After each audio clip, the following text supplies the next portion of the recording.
All right, good morning, everyone. Thank you for coming. I would like to call the recommending committee meeting to order October 15th at 10 a.m. Item number 1 is call to order, which I just did. Item number 2 is compliance with the open meeting law, which we are, correct? Yes. Thank you.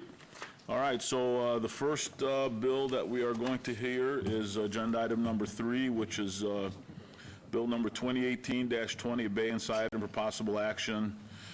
Amends our code to limit the availability of business licenses for retail marijuana stores to those that will be operated in conjunction with a medical marijuana dispensary at the same location with the same ownership.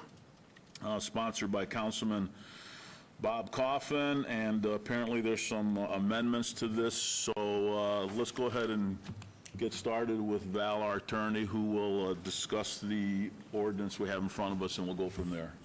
Morning. Thank you, Mr. Chairman. As you read, the bill started out as a bill to prohibit generally the operation of a retail marijuana store, except unless it was in conjunction with a medical marijuana dispensary. Because of the information that we received about the state licensing process, we came forward with a proposed First Amendment, which was very complicated because it tried to retain the structure of the original one. We were asked to come up with a simplified version, so that's what's in your backup as a proposed Second Amendment. Basically, it says you can have retail marijuana independent, standalone of a medical marijuana dispensary, but in order to do so, you must follow the rules that are on page 3 of the proposed Second Amendment. And those are that you have to provide priority service to holders of valid registry identification cards. You have to offer for sale a variety of marijuana products with CBD levels that commonly establish therapeutic standards for patients. And you need to comply with the patient education and support provisions of NAC 453A 408E with respect to all customers as if they were medical marijuana patients. Okay, thank you. All right, let's go ahead and open up the public comment. Who wants to speak for or against this ordinance? Come on up. Actually, you don't need to explain it, though. Thank you, Mr. Chairman. John Oseguera for the record. How are you this morning? Hi. Mr. Chairman, I'd love to support the ordinance, like the way it is. However, I would also like to suggest potentially an amendment, if you will, or a discussion that I've had briefly with Councilman Coffin this morning about adding to the bill some distance requirements. If you will, I am open to suggestion on that distance. Distance between new, not grandfathering in the old, and any new licensees that come in under the recreational, making a distance requirement for those. Okay, thank you. Thanks. Anyone else wishing to comment on this ordinance? Come on down. You know, I probably ought to explain why it jumped from a First Amendment to a Second Amendment. Okay. After the public comment. Yeah. Hi. Good morning, Mr. Chair and recommending committee. My name is Terry Murphy. With me is John Ritter, and we're in support of the ordinance as written. If there are going to be amendments, we would like to further understand how they would impact Mr. Ritter's business and see them in written form prior to having them acted upon. Right? That's it. Okay. So, what's your question about? Terry, is it the proposed Second Amendment that you're in favor of? The one that I just explained? Yes, sir. Okay, so you're in favor of the But if there's going to ordinance. be a distance requirement, we'd like to be able to see what that distance requirement is and how far Mr. Ritter's existing businesses would be from that. Okay, so right to be now we able to don't measure. have a distance requirement, but if Correct. we do that, you would like some time to look at it. Okay, very Sure. good. Thank you for your Okay. comments. Okay, thanks. Anyone else? Okay, I'll close the public hearing. Councilman Coffin, you want to talk about your ordinance? Thank you, Mr. Chairman. The genesis of the bill was going way back 9 months, where it was requested because I really believe in protecting medical marijuana, so I wanted to keep it the thing, and recreational just kind of rides in with it. But it looks like it's flipping around the other way, because when I requested this bill, there was nothing to indicate the state wasn't going to give us any new medical marijuana. So, you know, we have a licensee who's out there who's got caught in a lawsuit, not of their own making, but they would be put out of business by the original bill. So there was no way we were going to do that to anybody. So along came the First Amendment, and the language was way too clumsy. And it was something Val worked on. And that's why you end up with these 3 paragraphs on page 3 of the bill. They're the lines 12 through 19, which put the spirit of medical marijuana into the requirements for recreational. I don't believe it adds to expense. If it does, it would have to be a minor expense, considering all of that. So that's how we end up with a Second Amendment, is that language has been put in. So people who asked for the bill originally would be disappointed because it doesn't contain all the restrictive covenants that the other one did. Now, it's gone the other way. But I think in the purposes of allowing the business to continue to expand, we have to make this move as in the Second Amendment. And that's been posted online, hasn't it been, Val, for a while? Yes, correct. Okay. So it's been available. Now a new wrinkle comes up about distance, and it could be that maybe a distance requirement. I think it is considered to be requested by the people who have existing medical. They want a distance requirement of some kind. And I'd heard 1,000 feet. I'd also heard more. I don't quite know what to present. I don't want to present something for a vote today, Mr. Chairman. I think it's probably, to keep this clean, I think we ought to consider that there is another wrinkle involved. I'm not in a big hurry to push this bill through today unless somebody else feels like it ought to be pushed through real fast. There are people who have been waiting a long time, but now it's here.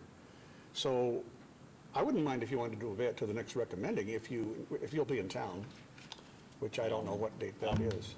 If you want to make a motion today? Well, if it's November 5, we have a meeting November 7.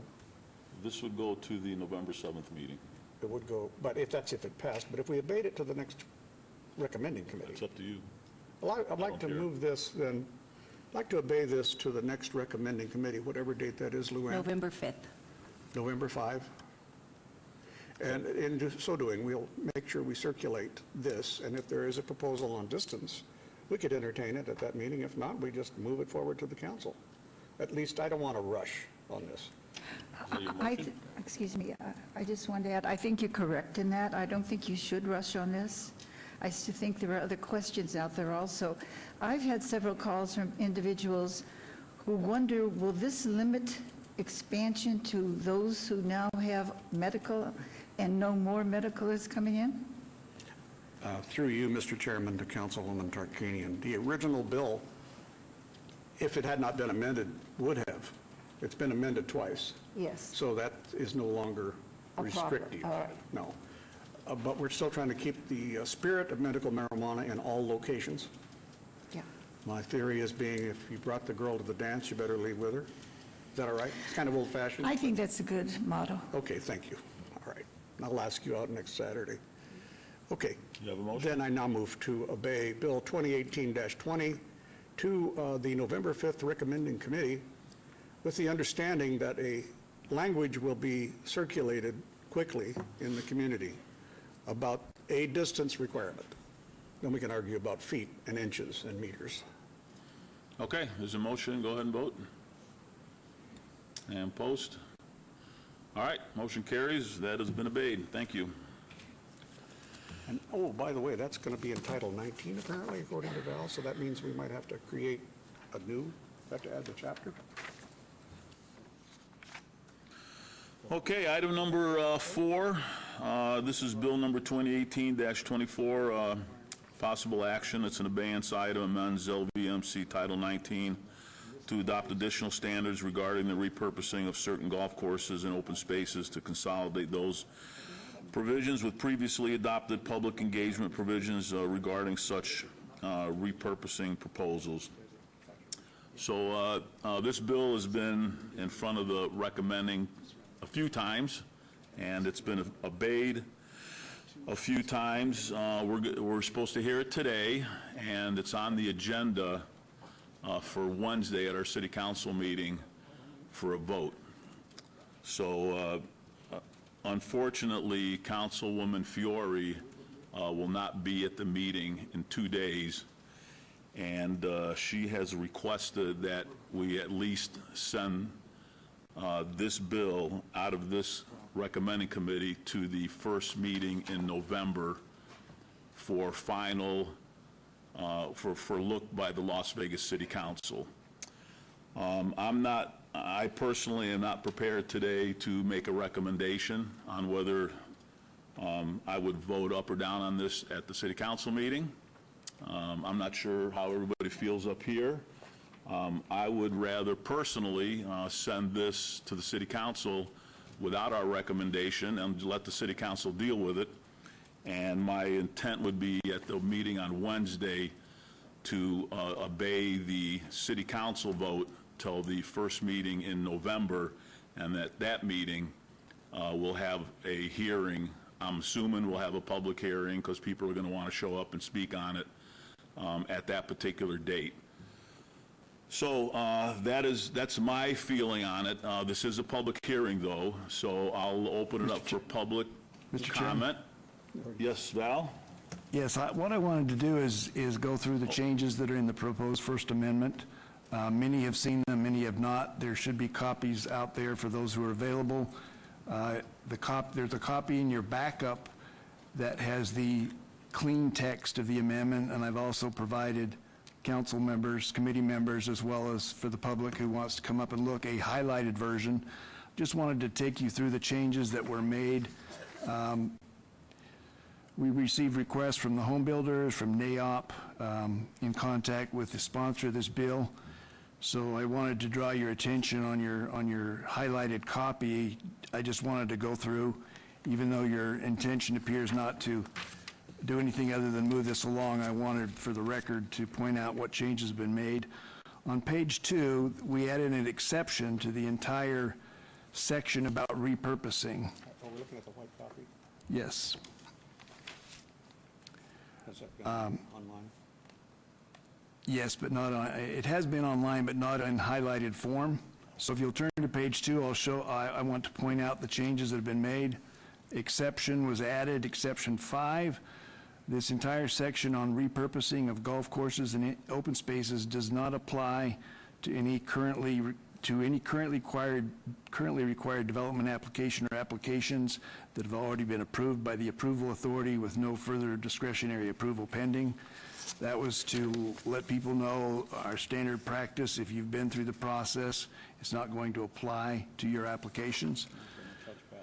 The next changes are on pages 4 and 5. You'll see that there are a few instances where the word any has been added in, highlighted. That's to acknowledge it's just a correction that was required that we should have made when the original, initial version, phase 1, went through. As you remember, the council decided not to require any design workshops. It was going to be up to the developer.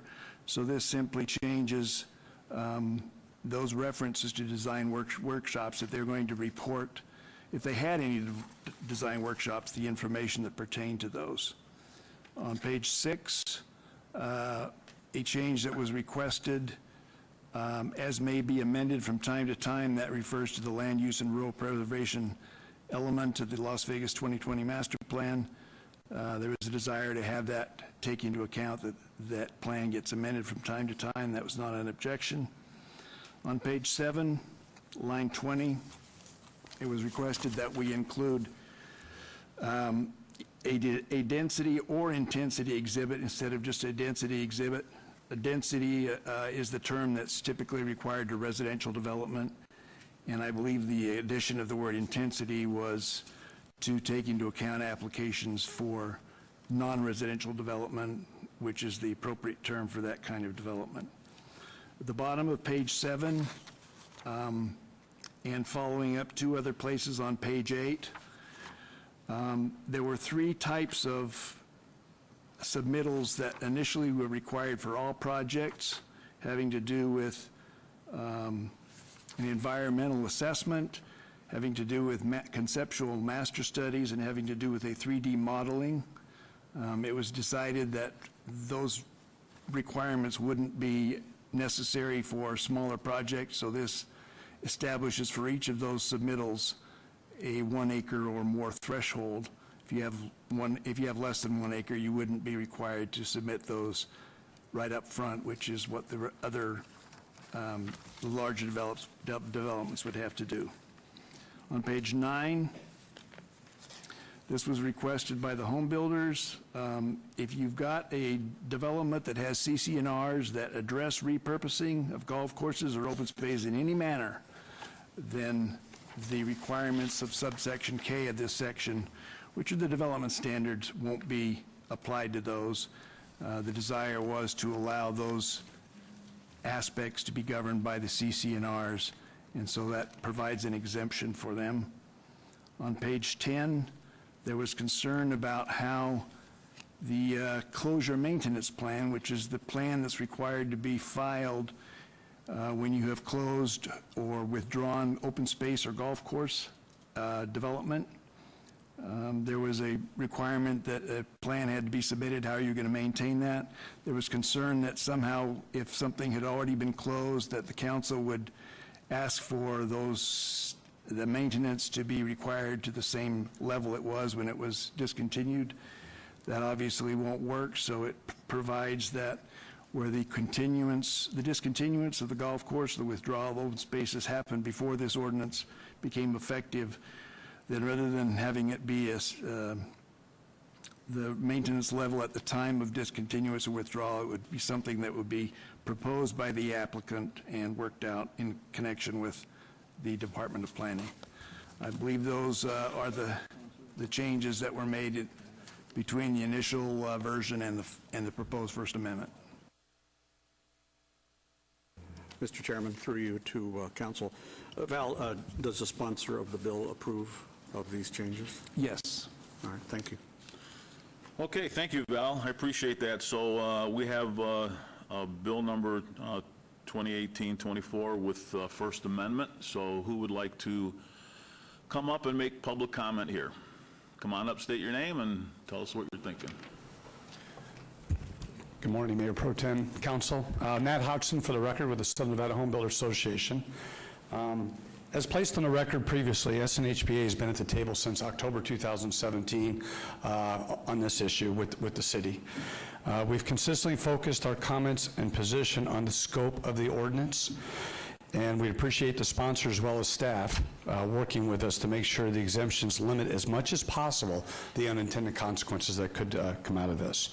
With the proposed First Amendment and the changes specifically in Section B, subsection 5 on page 2, exempting developments where the repurposing of open space has already been approved, and Section F, subsection 4 on page 9, exempting communities that have CC&Rs that address how to handle your open space repurposing. At the advisory panel meetings at the end of last year and the beginning of this year, we asked multiple times for a minimum acreage limit, so we appreciate seeing the under 1 acre limit put in there as well. We just want to point out that this thing does move forward even with these exemptions, that it will be, it will put some barriers in front of the developer who does want to purchase and develop the open space. But we do appreciate the city and staff. We know this has been a pretty big ordeal, but we appreciate them working with us, and we appreciate the First Amendment. Thank you. Thank you.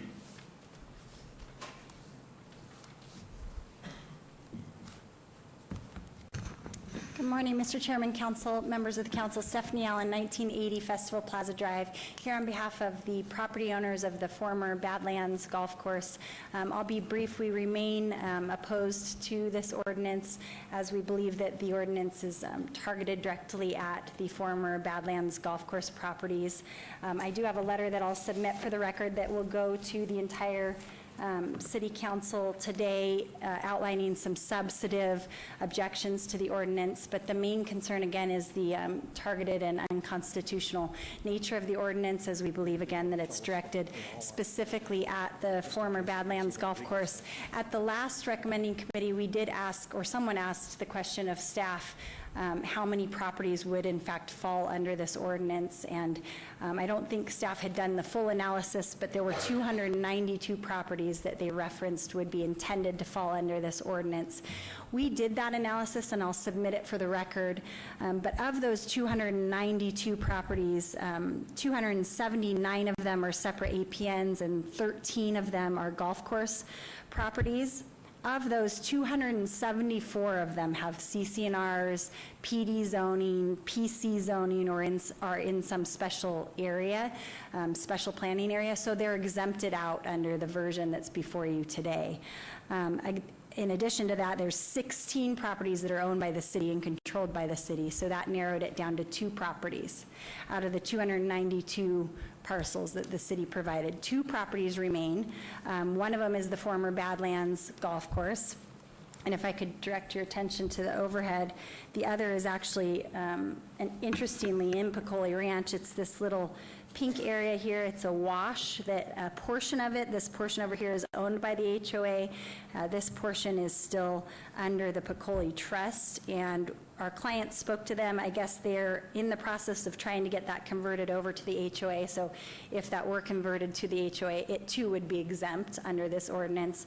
And then again, we're back to one specific property that this ordinance will actually apply to, with all the exemptions that have put into the ordinance. So there's significant concern. Obviously, it's unconstitutional to pass laws that are targeted at one particular property owner, and there are serious ramifications for the city if it were to impose such a law. So I will submit this into the record along with the letter to all the members of council, and let our objection, I guess, remain. Thank you.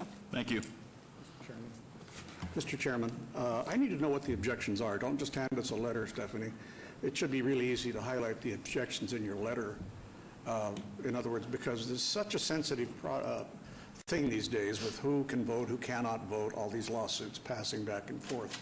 Is there a discussion on who's eligible to vote or in any way in that letter? No, my letter is specifically, I don't represent any of the litigation matters.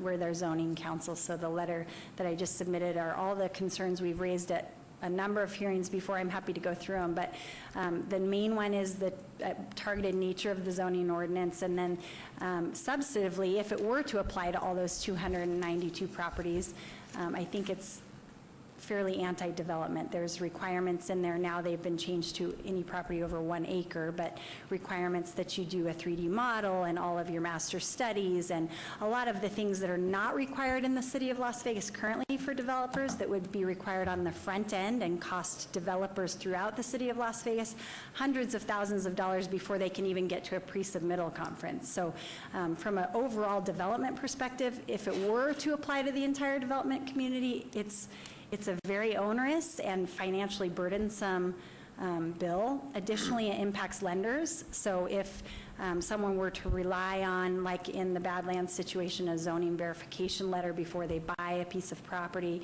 and then be subjected to all of these additional meetings and additional onerous requirements prior to a submittal of an application or prior to being able to do what they want with the property, lenders' values on their collateral could be substantially decreased. That's a concern.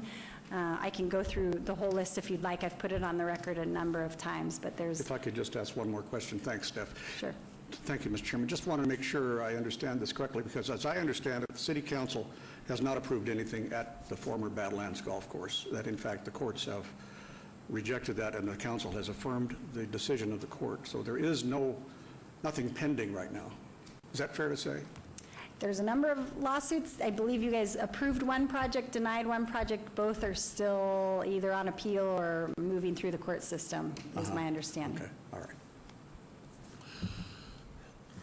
Okay, so if I heard you correctly, you mentioned 292 parcels you believe are affected by this ordinance in the city. Is that right? Well, it's 292 parcels that your staff gave us the list of. We went through that analysis, and it narrowed down to 2 that remain after all the exemptions that have been put into the ordinance. So of those 292, they are all subject to either CC&Rs, they're owned by the city, they have deed restrictions on them, so they wouldn't be subject to this ordinance. There's 2 that remain.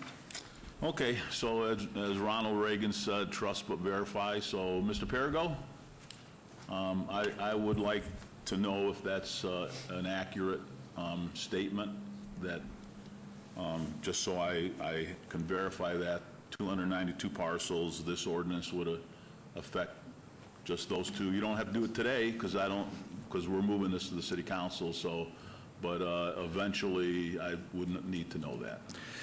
Yes, sir, and I think that would require that staff would have to review all of those CCNRs for all of those HOAs, so that would be a huge task to see if they in any way mention repurposing, and so I think that's the process, but I'm looking at this Deputy City Attorney for confirmation. Yeah, I think that's a fair statement. And let me also point out that there are very few properties that are exempt entirely from this ordinance, notwithstanding what Ms. Allen says. Most of those open spaces are subject to some aspect of the ordinance. There are some exemptions for CCNR properties from one subsection.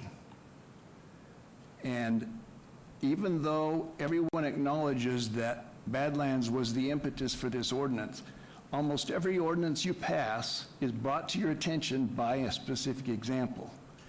This ordinance was not written to talk about one golf course. It was written to talk about all golf courses that could ever come within its provisions. And even though we can't name a bunch of those, someday any of those could become subject to the provisions. The city could get rid of its golf courses, which would then take it out of the exemptions. Those open spaces that are currently exempt from some provisions could become eligible for more provisions depending on what happens with them. We legislate for the future. So just to point out that we will do that analysis, but it's not quite the way Ms. Allen represents, respectfully. Okay, well, if you could do some kind of analysis and just give me an idea of what you're thinking and how it compares to what's been made a public comment, that would be helpful. Thank you, and just to be clear, Mr. Chairman, we'll follow up with the Mr. Steed and have some analysis for you, but it's unlikely that we're going to go through all of those CCNRs specifically, but we will do further analysis.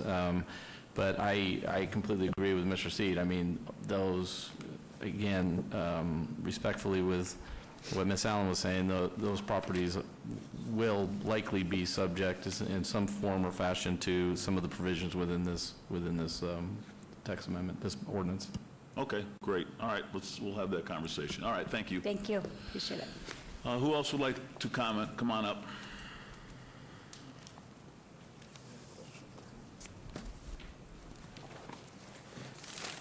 Good morning. My name's Craig Newman. I'm here on behalf of Vegas Ventures, LLC, which is the lender and holder of a first deed of trust on the property where the Badlands Golf Course used to sit.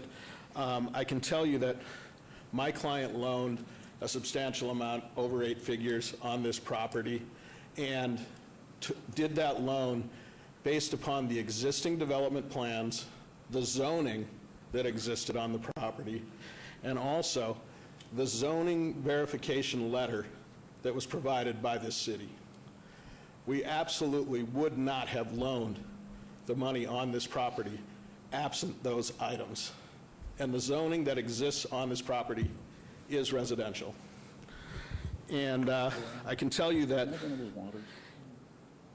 since the last meeting, we've done some further research into the matter and just sort of tried to think, let's look at the history of this entire situation. Number one, the Badlands Golf Course was approved by the city. Okay, the city had to approve the development plans. It didn't require any zoning change. It allowed the zoning to remain residential at the time that the Badlands was developed. What happened thereafter? Queensridge is developed. People move in. A lot of people move in. They're all provided CCNRs. Every single one of them is provided CCNRs when they move in. Everyone is provided a CCNR that states that the Badlands is not part of Queensridge, number one, so it's essentially their neighbor. It's not part of their development. It is their neighbor, and they are either on constructive notice or actual notice that the property is zoned residential. I know they don't like the way that it's standing now, and they can certainly come and object to zoning requests, development requests, and they have. Let me just, we're not here to have a public discussion about Badlands. We're here to... Okay, no, I understand. Are you in agreement or disagreement with the ordinance, and why? That's all we're talking about. We're against it, number one, because we would not have loaned the money on this property had we known that this ordinance would have been proposed. Okay, if this ordinance had been proposed or had been passed, absolutely, we would not have loaned in excess of $10 million on this property. No way. All right. You understand? So if in fact the ordinance is passed, it will constitute a taking of our collateral, because our collateral will be rendered valueless. So that will have to be resolved vis-a-vis litigation. That just, it happens, and that would be what would have to be resolved. We would be a plaintiff to recover the value of our collateral.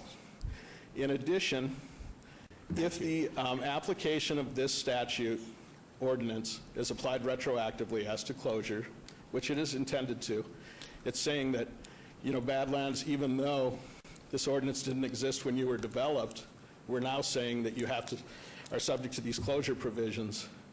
That is ex post facto law, which is being applied retroactively and will be challenged constitutionally. So our client is definitely opposed to the ordinance. We believe that it will render our collateral valueless, and we believe that, and in fact it's been pointed out, I'm not going to belabor the point, that we feel the ordinance is singularly focused, and that's something that, of course, the city council is going to have to consider. And if it is singularly focused, it is also unconstitutional. Okay, thank you. Thank you. Thank you, Mr. Chairman. Craig, thank you. This is a lawyer's dream, isn't it? This is, or a nightmare, depending on where you are, because I don't think I've ever had an ex post facto bill drafted in front of me. So I hope this is not ultimately judged to be ex post facto. But what I want to know is, who is Vegas Ventures LLC? Who represents it? I know you talked about it last meeting, but it is an LLC, and its managing member is Paul Roberts, which I provided last. Paul Roberts? Paul Roberts. Is it Delaware? It's a Delaware LLC. Paul Roberts is the managing member. Who's the main owner? Who owns the? I'm not sure who that is. I know Paul Roberts is the managing member. If the city would like to engage in some sort of dialogue, maybe we can set something up. Is Sheldon Adelson an owner? He may have an interest. I know he has associations with Paul Roberts. Uh-huh. I don't know the answer to that, sir. I don't either, but it's nice to know. Thank you. Okay, thank you.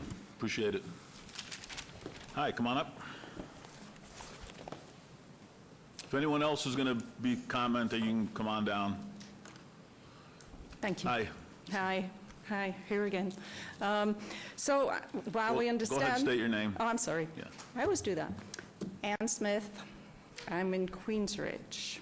While we understand it takes a long time to come up with an ordinance like this, a good ordinance, it's kind of disappointing that it keeps getting kicked down the road a little bit, because it's hard to get people here over and over again. So we would appreciate that if we're going to do it in November, then it actually happens, because it's like we're crying wolf all the time to get people down here. Okay. But just the attachments to this meeting, there were 45 plus people that wrote in to all of you in support of this, and there were no people writing in opposition to the ordinance. So I'd like you to keep that in mind. And they weren't all from Queensridge. There were people from Desert Shores, there were people from the Lakes, and there were people from Canyon Gate, which are also on that list that you have in front of you of the 292 properties. So we would really like to offer that we're in support of it, and we would appreciate it if it could come to some conclusion. Thank you. I'm with you. Hi, come on up. Hi, my name is Michelle Camo. I'm a longtime resident of Queensridge, and several of my elderly friends weren't able to be here today. First of all, we want to commend the staff for their research, attention to detail, and preparation of a truly purposeful ordinance for consideration, and just to let you know that we support it. Thank you. Thank you for coming down.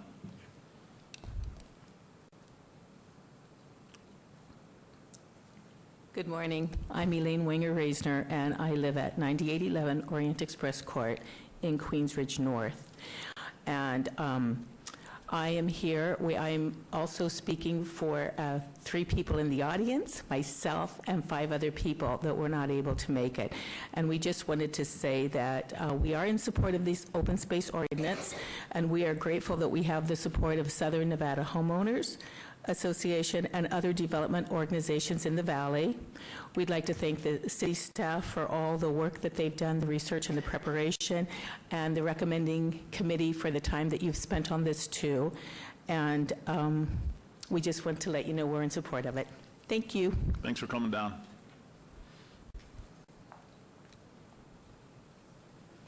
Good morning. My name is Melanie Hill, and I'm a homeowner at Silverstone Ranch.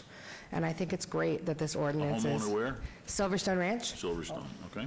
And I think it's great that this ordinance is anti-development. I like that it's anti-development. When I bought my house on Silverstone Golf Course, I'm an original owner, I was told that my house would always be next to a golf course, and I paid a $150,000 lot premium to live on a golf course. And I now look at a dead golf course and a boarded-up country club. And I have for 3 years. And my house is still underwater, and it's continuing to remain underwater because of this litigation and because somebody came in and bought our golf course with the intent of developing it. If this ordinance was in place, developers wouldn't buy open space and wouldn't buy golf courses thinking that they were going to turn a huge profit on the backs of the homeowners and at the expense of the homeowners. And I have no problem with that.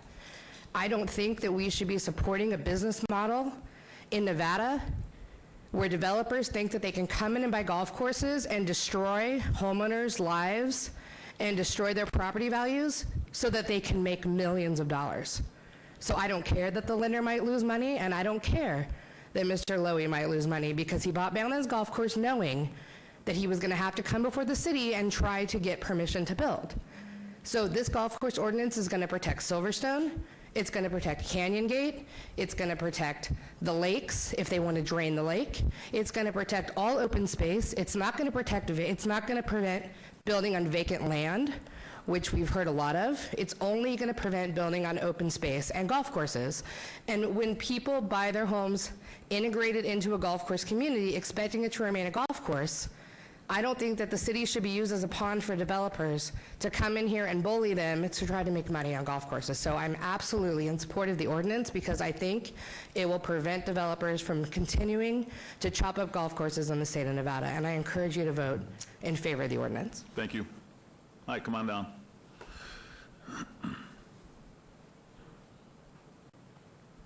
Hi, my name is Pat Spilatro. I'm also from Silverstone Ranch, 8177 Bay Colony, 89131.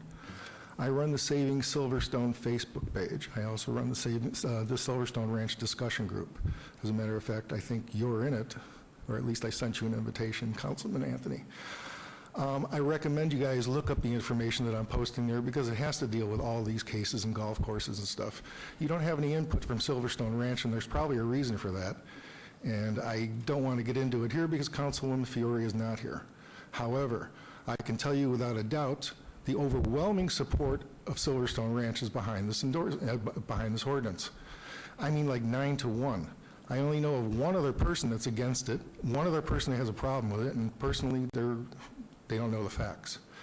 The fact that it applies to 242 pieces of property in Las Vegas, that's a good thing. I really would like for you guys to take a look at where this started. This is 208-5. We've been waiting for months to get this thing done. We've been trying to get it through, trying to support it. You don't get the input from Silverstone Ranch, you don't even get it listed in a lot of the stuff that gets brought before you. However, I will tell you, every homeowner I've talked to is in favor of the ordinance. I also like to submit this letter from our largest property owner. She owns 21 properties in the complex. She is absolutely in favor of the ordinance and wants to know why this information has not been put in front of the City Council. This is ordinance 3469 from Henderson. It amazes me that Henderson come to Las Vegas, get information from Las Vegas, take the information back to Henderson, pass a law to protect the golf course, probably one of the reasons why Legacy is still operating and Silverstone Ranch and Badlands are closed. And they managed to get their ordinance done and Las Vegas can't. You know, Las Vegas is out of step with every other city in the United States who is passing golf course ordinances. Texas, Missouri, Florida, all these states have all passed laws for the state, on a state level, to protect open spaces and golf courses. Now, last week, a company called Shun Lee Lending was assigned the note and the deed for Silverstone Ranch again. We're playing a shell corporation with LLCs. We need to know what our rights are, and we need to have some law in place so we have some protection for our damn open space. Had this law been passed and not delayed at the request of Michelle Fiore, had it not been delayed and dealt with, this law probably would have been in place and would have applied to the new note holder, Shun Lee Lending. So how long are we going to delay this for? Seriously. Because you're leaving us hanging out in space out there. Melanie's $300,000 upside down in her house. She's still living in the recession. These are recession prices on houses, and that's what we're dealing with. One homeowner sold her house last month. She lost $115,000 on her house. $115,000. All the rest of the markets are all back at pre-recession highs. But we're losing money. These are people's cash. I don't have a note I can walk away from in my house. I have cash in my house, so if I walk away now, I lose $140,000. The least the city could do is get us some protection. I would also like to put one other thing on record. This is legislative intent, since Michelle Fiore actually quoted legislative intent from the bill before you at the last meeting. It says, open space means the current employment of the land, the preservation of which would conserve and enhance the natural and scenic resources, protect streams, water supplies, maintain natural features which enhance the control of floods, preserve sites designated for historic, as historic by the Office of Historic Preservation of Department of Conservation and Natural Resources, the use of real property and the improvements on that real property as a golf course shall be deemed to be an open space use of the land. That's part one. One more short part. Bear with me. I'm really bad at this, sorry.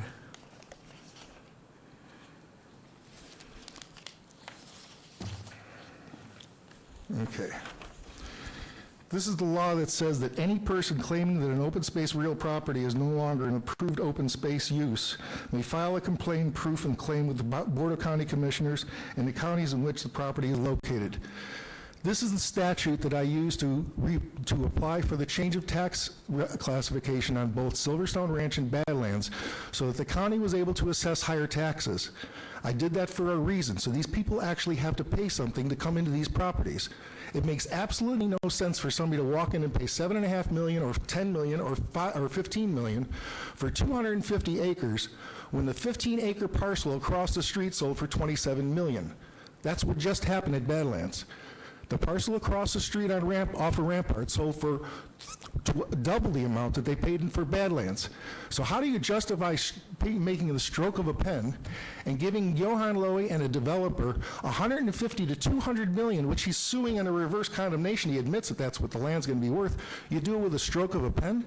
You know, the courts find that to be unjust enrichment usually.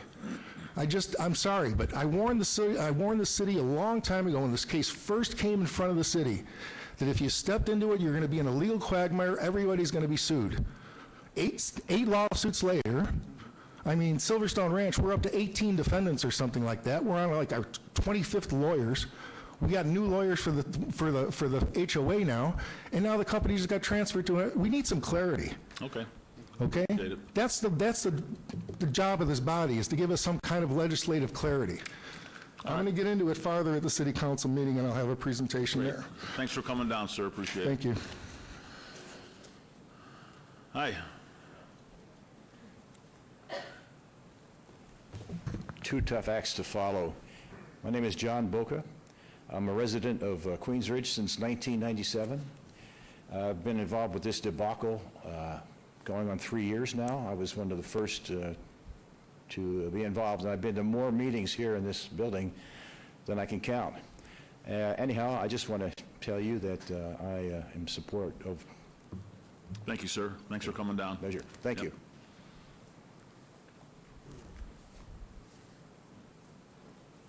Steve Carria. I'm a resident of 1 Queensridge Place condo complex. I have a vocal cord condition, so I apologize, but I want to thank the members of the council for all of your hard work and diligence. Obviously, we know this is a very complex and it's a very controversial issue. I want to concur with the last few speakers in support of the ordinance, and also I want to add just a few items. One is that the atrocious media reports that have been attacking members of the council are totally unjust. There should be an opportunity for these public figures to be able to speak up and to defend themselves instead of just salacious stories about things that really are unsubstantiated. You all are giving your time. It's not like you're getting wealthy sitting on this council, and I want to thank you for that attention. In addition, I would just like you to know that the last 2 court rulings, have said that, particularly on the Badlands case, that they don't have the right to build. They have to have a major modification. And so we have to remember that. This is the law of the land for right now. Now, I know the mayor has said the courts will determine this, and that probably is the case. But Mr. Shiroka, Councilman Shiroka, has spent an enormous amount of time going through and working with staff and connecting the dots. And he's come to the same conclusion that the legal judicial system has. And so I ask you, support what our judges are saying, support what the law says. And they say there is no inverse condemnation. This is just intimidation tactics, and we have people, and I've seen this many times. This is the last point I want to make. But I've seen this many times talking about the wealthy of Queensridge. I want you to come and look at the wealthy of Queensridge, and you're going to see 90% of the people that live there are either retirees or just average homeowners. And these homeowners have had significantly greater losses as a result of all the bad press and the activity associated with Badlands than any investment that took place into this project. So we appreciate your consideration, and we appreciate your hard work, and thank you. Thanks. Hi.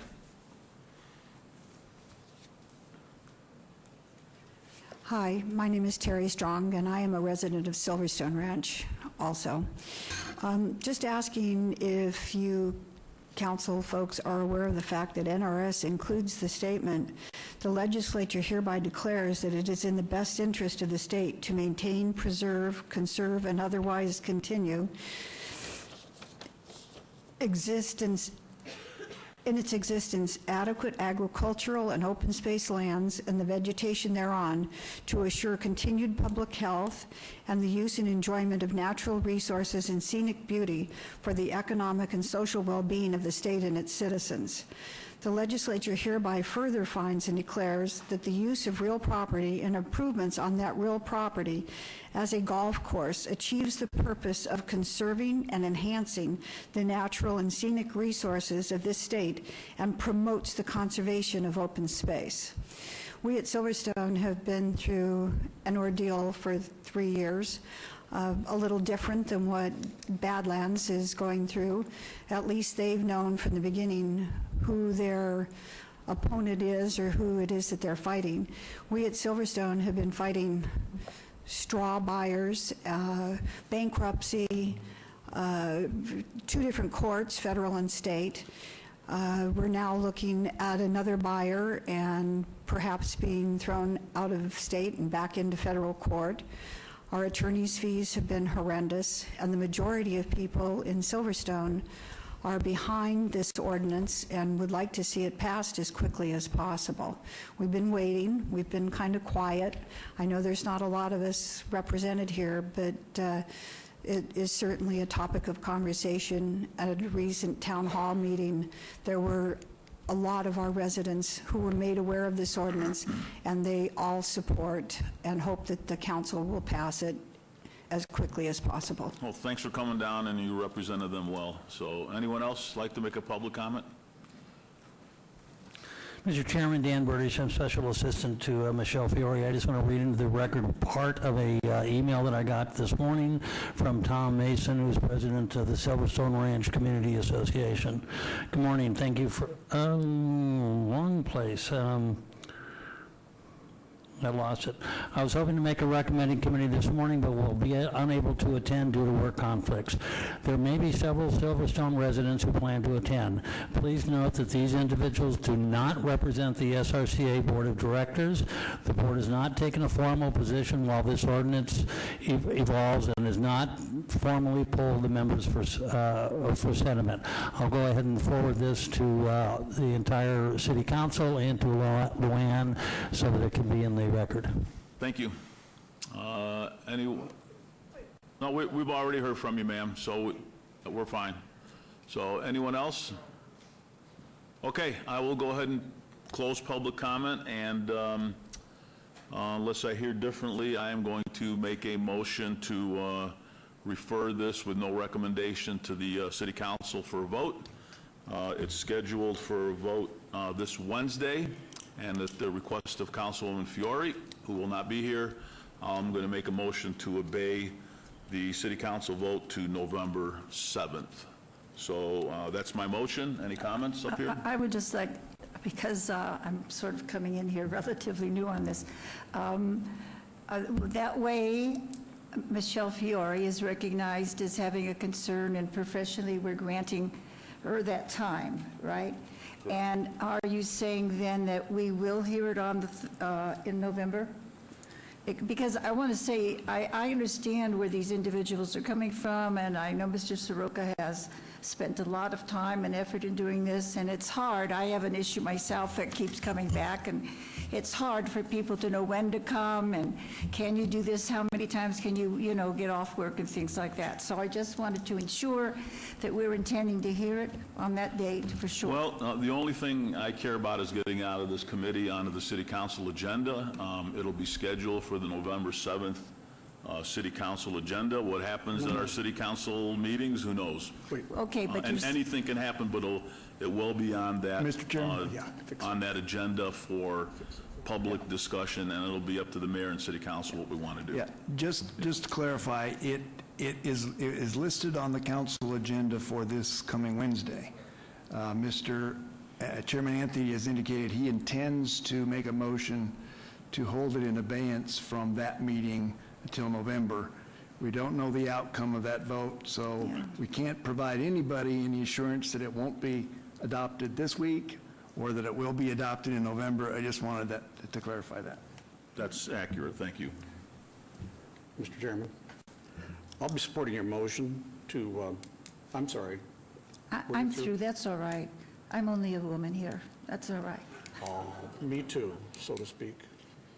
Well, we have a contest on whether or not a couple of members of the council can vote. I will be voting today in favor of your motion to move it to council without recommendation. I have in front of me here the motion denial by the federal court, which was an attempt to keep Councilman Soroka and I from participating in these discussions, and the emergency was declared out of bounds Thursday, so I will be able to vote today and Wednesday and November 7th, if that is what we decide to move it to. So if anybody wants to see this, I suppose I could put it in the record since there has been some noise about it. Thank you, Mr. Chairman.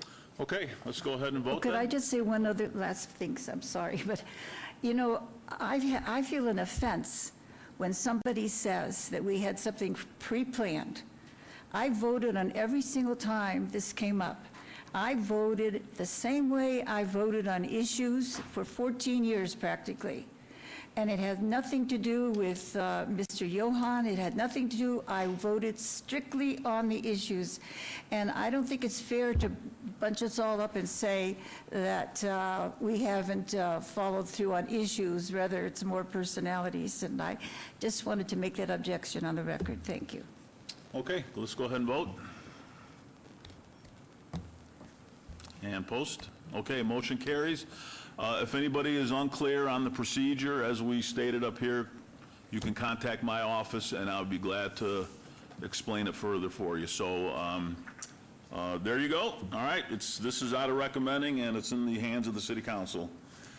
So we will now go on to item number 5, which is a Bill 2018-45 for possible action, annexation number 73915, property location on the north side of Regina Avenue, approximately 320 feet east of TP Lane. This is petitioned by Frank and Jan Priuccini. Acreage is 5 acres. This is in Councilwoman Fiore's ward. Hi. Good afternoon, or morning, sorry, Morning. Mr. Chairman. Everything is in order pertaining Go to ahead and the... identify yourself. This is Thank Peter you. Lowenstein, Thanks, Deputy Peter. Planning Director. Sorry.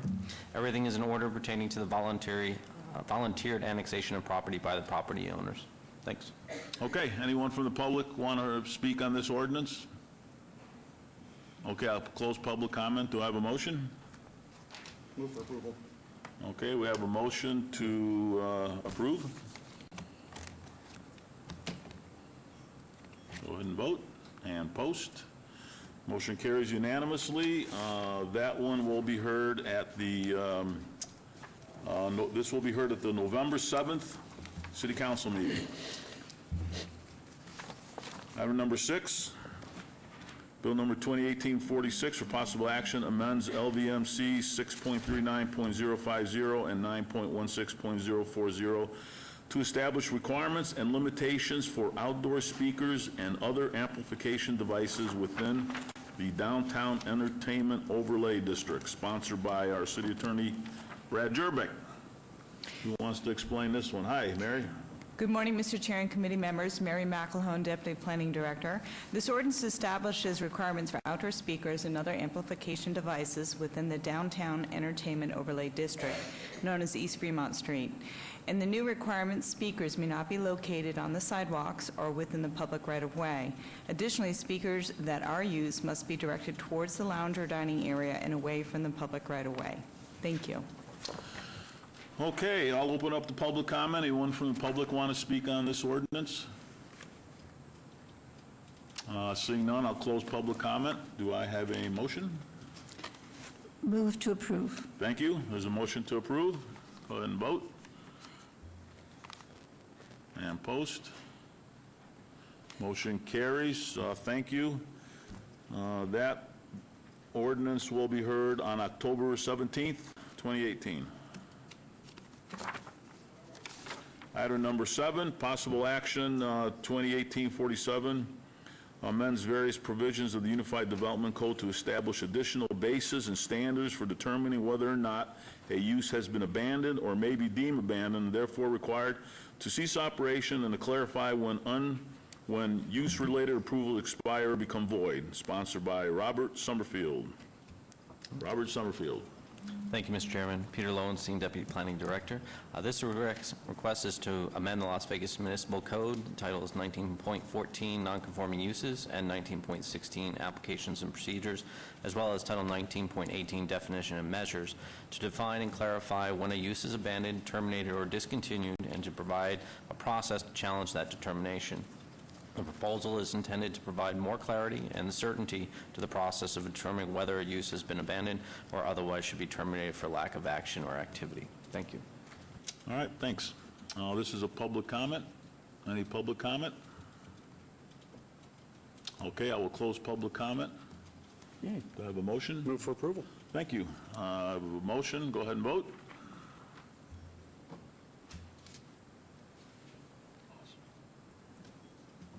And post.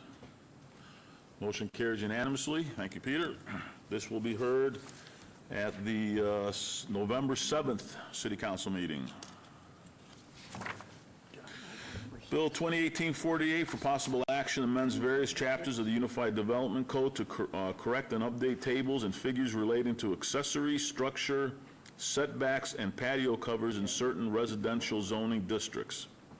Sponsored by Councilwoman Michelle Fiore. Is this you, Peter? Okay, go ahead. Thank you, Mr. Chairman. Peter Lowenstein, once again. This bill seeks to adjust the setback requirements within the RE zoning district in response to development trends and various variance requests received since the last modification to those standards in 2012. The remaining portion of the bill seeks to correct and update tables and figures relating to patio covers and accessory structures, and is largely a housekeeping request. Thank you. Okay, public comment. Anyone from the public wishing to be heard? I'll close public comment. Do I have a motion? I move for approval. Okay, we have a motion to approve. Thank you. Go ahead and vote. And post. Motion carries unanimously. This will be heard at the November 7th City Council meeting. We're on to item number 9 for possible action. Amends the Town Center Development Standards Manual to update the treatment of and standards for the use motor vehicle sales used. Sponsored by Councilwoman Michelle Fiore. Thank you, Mr. Chairman. Peter Lowenstein, once again for the record. The proposed bill seeks to allow motor vehicle sales used as a permissible use within the general commercial designations within the Town Center Special Area Plan, and contains limitations as to the size and specific geographical areas in which the uses will be allowed. Thank you. Okay. Public comment? Anyone want to speak on this? All right, I will close public comment. Move to approve. Thank you. There's a motion to approve. Go ahead and vote. And post. Motion carries unanimously. This will be heard at the November 7th City Council meeting. Number 10 of 2018-50 for possible action amends various provisions of the Unified Development Code to add a new chapter relating to form-based code and transit zones, and to make parallel changes in other parts of the UDC where necessary, proposed by Robert Summerfield. Thank you, Mr. Chairman. Peter Lowenstein once again. The proposed bill seeks to introduce a new chapter within the Unified Development Code pertaining to the form-based code. Here to give a little bit more detail on the bill is the Department of Planning's Urban Design Coordinator and Planning Section Manager, Mike Howe. Morning. Good morning, Chairman Anthony, esteemed council members. I'm going to go through this quickly but thoroughly, so at any point if you have a question, please stop me. I'm going to give a quick background, what's the code, why, and specifically where we're looking at applying it. So why the form-based code? Well, it really became a top priority coming out of the Vision 2045 Master Plan, and it's rooted in the 5 big ideas that consolidate each of those major efforts for the master plan that is towards the downtown plan area and its expansion, so all 12 districts. So again, those 5 big ideas: diversify the economy, create mixed-use hubs, create streets for people, a greener downtown, expedite implementation. Each of those aspects are touched by this form-based coding effort. And so why are we doing it? Why change the code? Real quickly, going into the previous Downtown Centennial Plan, and particularly the Las Vegas Medical District, which still has an active master plan covering that core district area. We've learned, working with our consultants, Lisa Weiss Consulting, and his staff's experience, that the uses are too limited. And in this case, specifically with the Las Vegas Medical District, we have some wonderful developments lined up that want to do the multi-story, mixed-use office, affordable housing that's complementary to the School of Medicine. And right now, with those proposals, we'd actually have to do land use amendments, multiple variances, multiple waivers on a case-by-case basis. So it goes back to that Las Vegas Medical District master plan that was created in 1997 is considerably outdated. The approval process, potentially difficult, time-consuming, and expensive, overly restrictive standards, lack of certainty. These all go back to having a code when you're in an urban area trying to build walkable environments. You need a level of expectation of what is going to occur within a block, within a neighborhood. Again, I think people in an urban area begin to visualize and picture their downtown areas formally versus what are the uses. The first thing that comes is, what are they going to build? What's it going to look like? How's it going to work?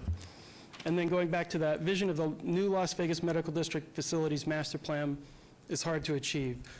We've had considerable new development with Project Neon. A lot of things have changed. So that current medical district master plan is considerably out of date. And to get the newest regional medical center to have that vision achieved, we've really preferred to go with this new coding effort that puts developers, neighbors, hospital operators, and UNLV all on the same page. So real quickly, here's probably my best image that can explain the difference. Our current code looks at each of these images, a Target retail shopping center, as general commercial. So our current code that we have applied sees the Target on the left and the Target on the right as identical. It's commercial retail. There's real no difference. This new code acknowledges we're less concerned it's going to be retail, but the image on the left would be what we call a T4 neighborhood because it's describing the size, the scale, the fact that it's a larger parking lot. Whereas the image on the right out of Seattle, that would be the T5 urban core. So that first priority, that first ordering principle of the code is what's the scale, character, nature of the building, and then you go into the uses and the other features. So that's usually the difference between form-based code and use-based code. So the next steps at where we're at now, again, we're talking about the form-based code adoption, and again, I'll continue to refrain that this is restricted to the Las Vegas Medical District pilot plan area, and I'll go into detail what those boundaries are. But the form-based code adoption we're looking at are basically the rules, the guidelines for development standards. Once these are adopted, they're not applicable until we've had an appropriate land use amendment, an underlying form-based code land use amendment, and then a rezoning for each of the properties. So there isn't technically a way to surprise the neighbors because at each point, the property owner is going to be fully aware that changes are occurring on the land.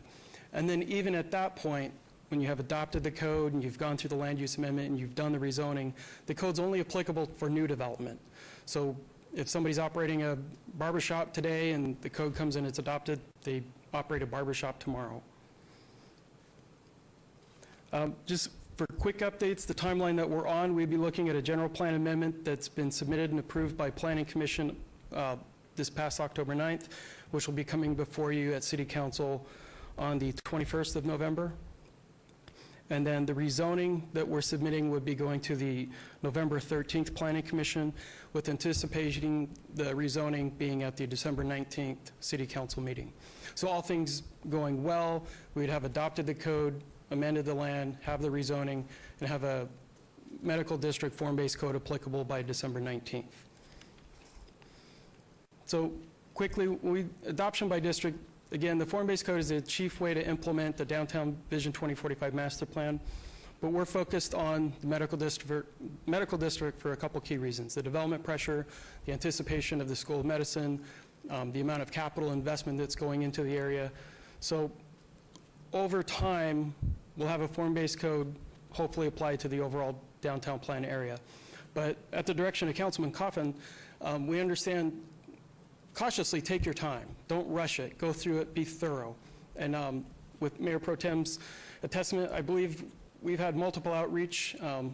We're definitely trying to be thorough and not, run loose with this.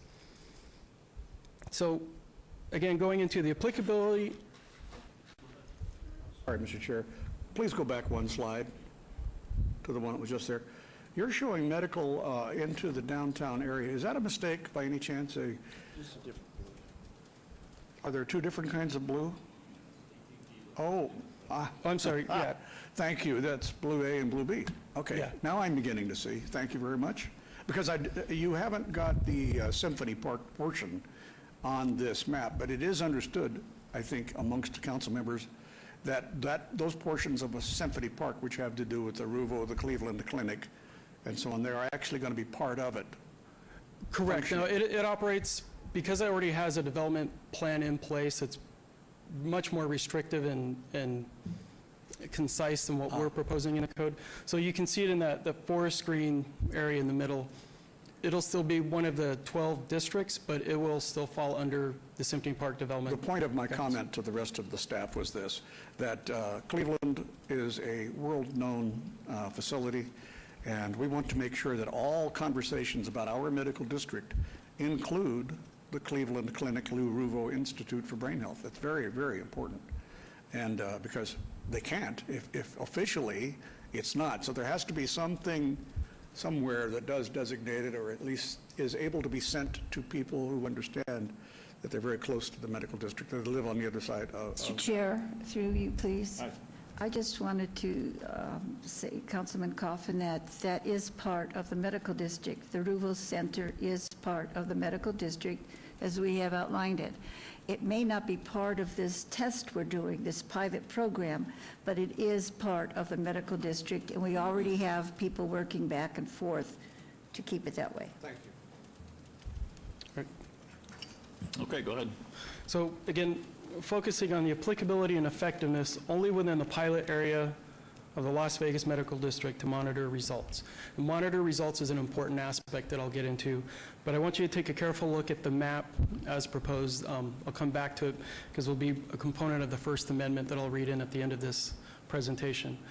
As you can see, the properties south of Charleston, west of Rancho, are not part of this form-based code proposal, the pilot area, but they are still within the bounds of the Las Vegas Medical District. So it's important that there's an understanding that although the code's not applying to those properties, they are still part of the medical district, still part of that vision planning process. We're just trying to get our hands on a stable and manageable enough area to test and make sure that we're making progress. Because we're working with Valley Hospital and UMC, there's still some careful areas that we want to go back to. So regarding community input and those stakeholders, we've had multiple meetings, over 5 meetings at the Las Vegas Valley Water District, multiple all-day form-based code 101, 201, 301 courses, open to the community, leadership, neighbors. We've had multiple open house forums, one-on-one meetings with stakeholders, and it does go to a key component that I want to mention regarding those stakeholders. I do have a stakeholder here today that can speak on behalf of their project, but I want to mention the work that we've been putting in with UMC, and I know there's been challenges on their part. They want to see the code reflective of what their plans are, and so knowing that they have a large campus plan that's working quickly now. Unfortunately, in the past year, we didn't have much detail, so we've been trying to make sure that we're not upsetting the sandbox. We don't want our code to get in the way of the medical district. That's the last thing that we're looking. We're all trying to stay on the same mission and vision for the whole region. That said, what we've incorporated with this pilot plan within the form-based code is a 6-month review period. So as we go through and we feel that we have the best effort put forward, that we got the zoning right, we got the development standards right, we got the uses right, well, within 6 months, we're going to open it up and look at how right were we. And we're going to take comments from the public. We're going to take comments from the developers, and it's going to be fully transparent. You can find it on the website right now, even within staff. If I call something a T6 Urban General and my coworkers are calling it something not quite the same, well, it's important for us to make sure that we keep track of that whole dialogue, put it in the code, and then come July, come June, we may have to open up and make some of those minor changes. And I mention this because this is a dialogue that we're having with UMC, that our code currently allows 12-story buildings. Well, according to UMC, they have anticipation that may exceed that. And that's fine. We can go back through fully transparent. The community's aware that those changes are capable if they stay within the realm of the zoning district. So what are some of the other cool things that you get with this type of code? Again, what helped elevate this form-based code to one of the top priorities of implementation for the downtown master plan? We get 10 new zoning districts that go back into describing the scale and character and nature on a block-by-block level, a district-by-district level, so that we have a way of actually formalizing the difference between the medical district and the arts district in Fremont East. We get 7 downtown street types. Why is that important? Streets have a huge bearing on the adjacent development. So as we've seen with the success of Main and Commerce Couplet, the development pressure for that outdoor dining retail activity is really influenced by the fact that they have wider sidewalks, tree line, larger trees, street lights, with those elements of walkability. And we want to make sure that the code reflects that. So with the medical district, what we're really keyed in on is both the accessibility. Naturally, you're thinking of a healthy environment that the medical district would have, is that the streets are fully walkable, fully shaded, fully comfortable. And when you do that, you also have to anticipate that your development takes advantage of those sidewalks, and if not necessarily providing retail, at least areas to sit, relax, or have visual interest. Creating walkability is like growing a garden. You have to make sure all the elements are there, otherwise you won't have a success, which is measured basically by seeing people use sidewalks. And again, why is this critically important for the medical district? With the development pressures, a lot of the surface parking lots are going to be turning into buildings, parking garages are going to be coming in, so we're going to have to make sure that people have easy access when walking, biking through the medical district. And then lastly, I want to bring up the updated parking requirements. One of the challenges we had in the past with the previous code was that we never automatically applied parking requirements for the downtown plan area. Basically assumed the developer would tell us through market pressures how much parking they should provide. Well, the reality is we discovered in the downtown urban areas, parking's really handled on a block or district level. And so we want to make sure that the code acknowledges that if my mixed-use housing development's adjacent to a parking garage, and I have an agreement in place that I can utilize their parking spaces, I'm not going to put the burden on the developer to provide additional parking spaces. So we take into account with this somewhat complicated matrix, if your property's along the lines of the anticipated light rail, high-order transit corridor that Maryland is promising to be, or if you're adjacent to a bike share, or if you're on a bus line, or if you have surface parking.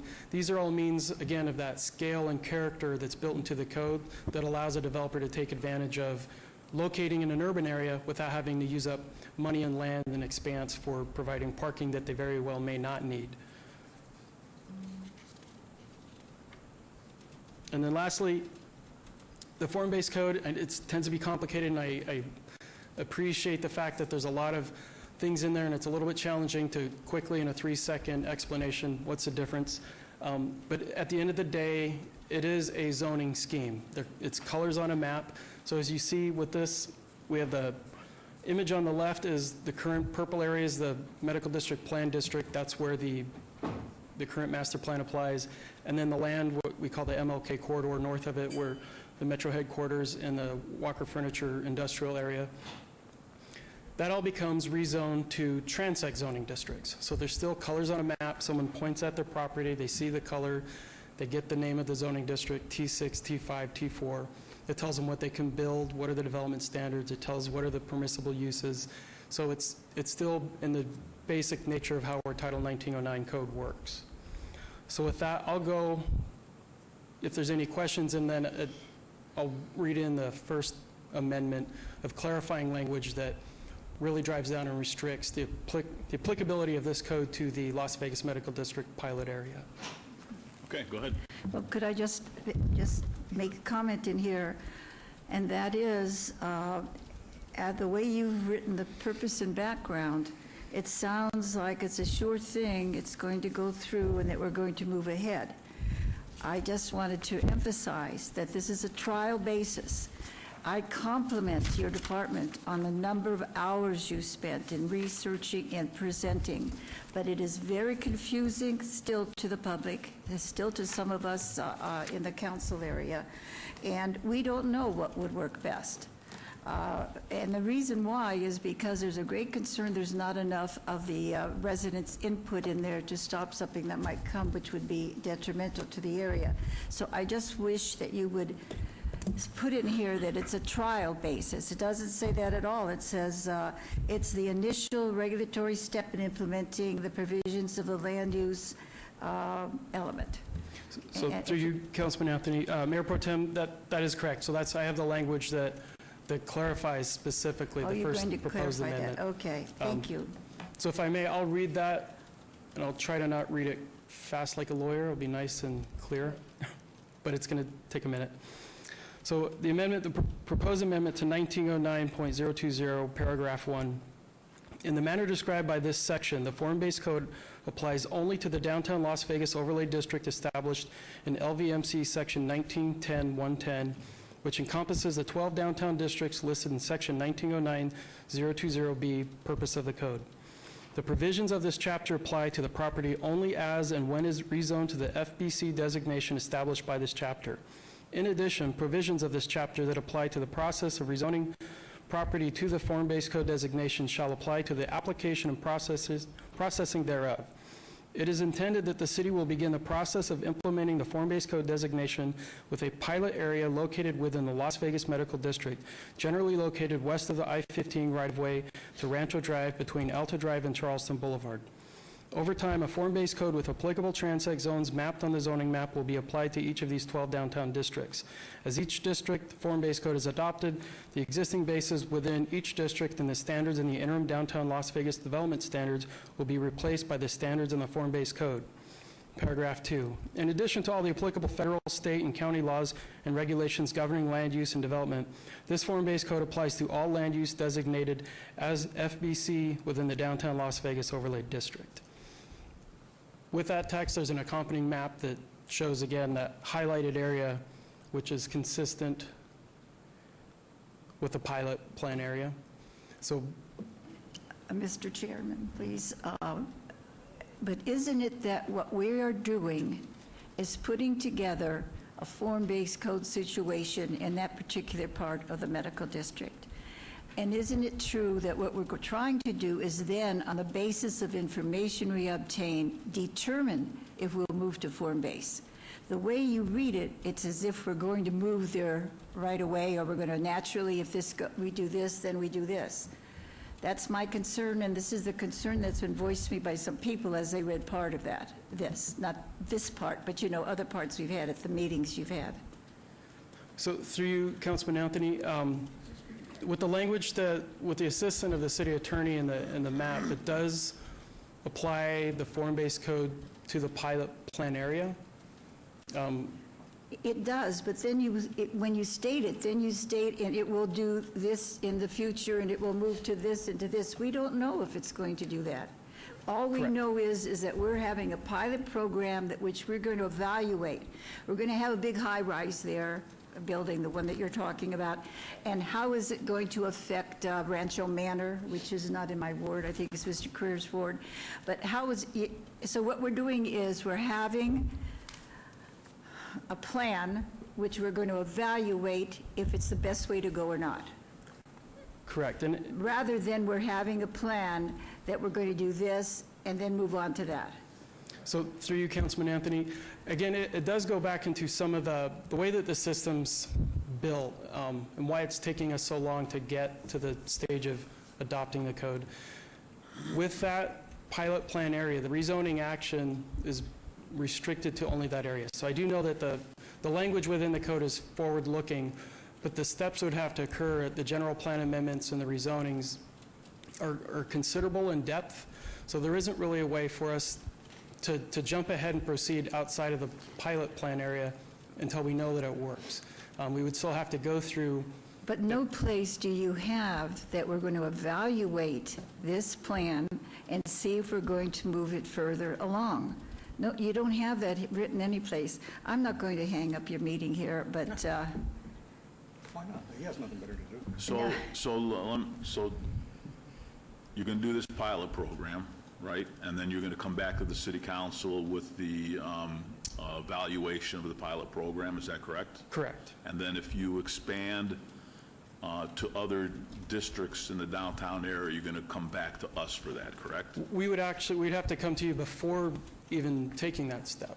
Okay. So we don't have a way to initiate the step until basically granted authorization to move forward. Okay, so it's on the record that the city council has to approve any other expansion, has to hear about the pilot program, has to approve any changes, so you got to get our approval to move forward on the rest of this stuff, so, okay. Absolutely. My concern is because, with almost 14 years here on the council, I've seen things occur, and I've seen them discussed, and the way it was written was the way it turned out, not the way it was discussed, and so that's my concern.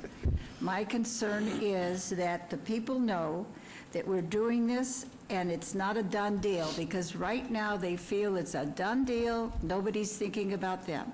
And I want them to know that we are thinking about them. That's why we're having this pilot program, that's all. Move ahead, and I'll just bring it up again at council. Are you finished with your presentation? Yes, sir. Okay, thank you very much, I appreciate it. I have a question. And again, let me just emphasize how hard all these people have worked in planning. I really appreciate it, and even though I don't agree with you all the time, I know you've worked very, very hard. Thank you, Mr. Chairman. Through you, and I'm sorry, I missed your name, son. I'm sorry, Michael Howe. Thank you, Michael. Apologize for calling you son. I don't know, I had a birthday. First of all, thank you for a very clear presentation, and the backup material given to us was good. There are no press here, I'm pretty sure, and I had my whole backup ready to give a member of the press, and not one person is here, which means that situation will be normal and all F you, if you know what I mean. No one will know about this, even in the medical district. But that's why I really appreciate that you've heard the admonition to move slow. Because no matter how many years, this could be in effect, and eventually, hopefully the whole city will be, or the whole downtown at least, or congested areas. It makes sense, because as I understand it, from a layman's point of view, it's more, can it be simplified to be indicating if it looks like it might fit there, that's better than if it does or does not conform to the exact zoning standard? Is that a layman's, is that a fairly correct layman's explanation of form-based code? So, through you, Councilman Anthony, that is probably the best way. If it fits within the block, that's what the expectation is. If it's five-story building, a 3 to 4 to 5-story building would go. Whereas a cluster of the central core towers, you would expect to see a tower. And if you're in a detached, single-family neighborhood, you can use the code to preserve that. The expectation is, if you have a neighborhood of single-family homes, future development is going to be a single-family home. Now, if you're in an urban area, those single-family homes may be homes and they may be offices that appear as homes. So you can use this type of code for neighborhood preservation or landmark preservation because, again, the code's built off the character. The driving influence of what the development standards are what's in place that creates that character. Now, the challenge for downtown is there's a lot of vacant areas. So we have to fill in carefully, looking at the master plan, looking at what's been built in the area, land costs, economic, and, all the things that go into that. And again, that's where we're in the pilot stage area and having that 6-month review. How close are we getting? But it does involve going out with staff, measuring, photographing, doing land use analysis, licensing analysis, getting a full data picture of what's on the ground right now, because the last thing we need is a code to get in the way. That's hopefully the way it will work. I understand, though, there will be objections, but we won't hear them until it's time to adopt something. Not adopting the code, I'm talking about permitting somebody to do something, and it might be a year, 5, 10 years down the line. People will not know about this because custom and tradition is buried in our culture so strong that they feel they can come to the council person and stop something or adjust it that easily. And so we certainly are not going to take the council out of this equation. I believe that's been our direction to you. And that's why the Councilman Chairman Anthony asked that question, because frankly, I'm not sure I like the idea of you doing something and then we saying it's okay. I think it's better to be collegial, cooperative, whatever, before, because we know our neighborhoods and you don't. And I think that's no slam on you. It's just we live there and they vote, so they call us. And we want to make sure it just moves real slow. That's very important. Thank you. Okay, thanks. Good job. Appreciate it. All right, I'll open this to public comment. Anyone from the public want to speak? Come on down and state your name and tell us your comment. Just take the one in the, oh, there you go. Okay. Check. All right, my name's Patrick Olson. I want to thank all you guys for all the hard work that you do. I am the Director of Development for North Cap, which is the project that Michael referenced that is teed up and ready to be developed in the medical district.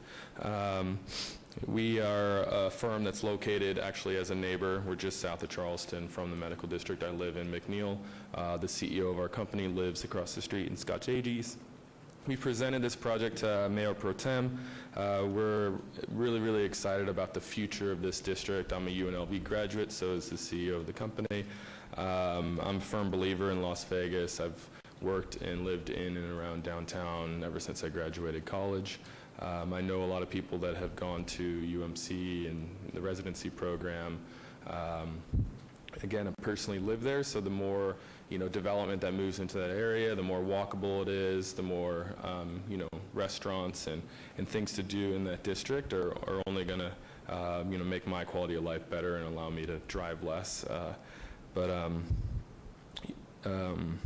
Yeah, the project that we have is a 12-story tower. It's mixed use. It'll be retail on the ground floor, offices, and micro units above. Our target customers are the folks that are working and living in the district. We're really excited about the project. It fits the vision for downtown. It fits the vision for the medical district. Everybody that we share it with are really excited. The folks in planning have been amazing. The Urban and Economic Development Group have been amazing at the city. We really feel like the support they have for us and what we can bring to the area is really complementary to each other. Sure. So our project, which fits the... I think we have a question up here for you. Thank you. Thank you very much, Mr. Chair. This must have been, I know that Councilwoman has probably been working with you for a long time on this, I hope. What side of Charleston is this project going to be? So we will be on the corner of Pinto and MLK, which is the new southbound on-ramp for the 15. And we're directly adjacent to the new UNLV Medical School. Thank you. What's So it's proposed not to be. adjacent to the homes that are on the south side? No, our office is. We're in the office just south of Chevron on the corner of Rancho and Charleston. It's been there for quite a while. Good. We should not hear too much from that. Thank you. Yeah, and we know that there was some concern on the southern always side is. of Charleston, but our focus has been in that core district, which will be part of the pilot project. And if I could just add on to that, Mr. Chair. Now, let me give an example to Mr. Coffin. Suppose the 12-story high is what would be expected, and where it's located, by the way, is a good place for it to be and not impinge. But if it's for the whole area, what about the corner of Alta and Rancho? 12 stories? Up to you. It's not up to me. I'm just saying that this opens it up, and these are things we have to consider. That's all. If it's zoned T4, 5, 6, whatever, we have to understand precedents are set here. That's all. We haven't got any specific No, I agree with you. request. Precedents can be set, and we don't know who's going to argue with us on this. So we don't know until it comes out. When it comes So out, I sat in an 8-hour planning session on what FBC is, and it was very informative. And unfortunately, I think and Mike can kind of contest this, is it's not something that is very easy to explain in layman's terms, unfortunately, but I think that the more that you learn about it and the more that it will be used, people will start to understand it. You know, the downtown area has a lot of vacant property. I know I've tried to develop there. It's difficult, but I think this will move us in the right direction. And is not. But anyway, if I'm not, I may be false, but that area kind of Rancho and Alta, from my understanding of the map, kind of provides some relief. You're not as dense as where the medical school is going to be. Well, someone had brought that up to me, but when we get into this further, then I'll check that out. But yeah, we are obviously in support of this adoption and really excited about it. The last thing I wanted to say was we can move forward with our project with the current code and how everything is zoned. But we were given the list of waivers and variances that were required, and also working with the city, we were excited to go through this process with them and be the first project that'll submit once this hopefully gets approved on the 19th. Okay, thank you. So thank you Thanks so for much for coming your down. time. Anyone else? One All right, quick I'll remark, close. last remark, I'm sorry. I'll close public comment and any remarks or motions. I'm going to move to approve, but I wanted to just say on that motion, it is incumbent upon me to say that Channel 8 is here, or is it Channel 8 or 13? Sorry. 13 is here, thank you. I didn't mean them. The fact that they're covering us is another issue, but there were no print press people here to explain this to the people who will be affected. Thank you. And I did move, but I'll make it formal to move on adoption of item 10. All right, we have a motion to approve. Go ahead and vote. And post. Motion carries unanimously. This will be heard at the October 17th City Council meeting. Item number 11 is citizen participation. Anybody want to participate in citizen participation? All right, I'll close that and we're adjourned. Thank you very much. Thank you. Yep.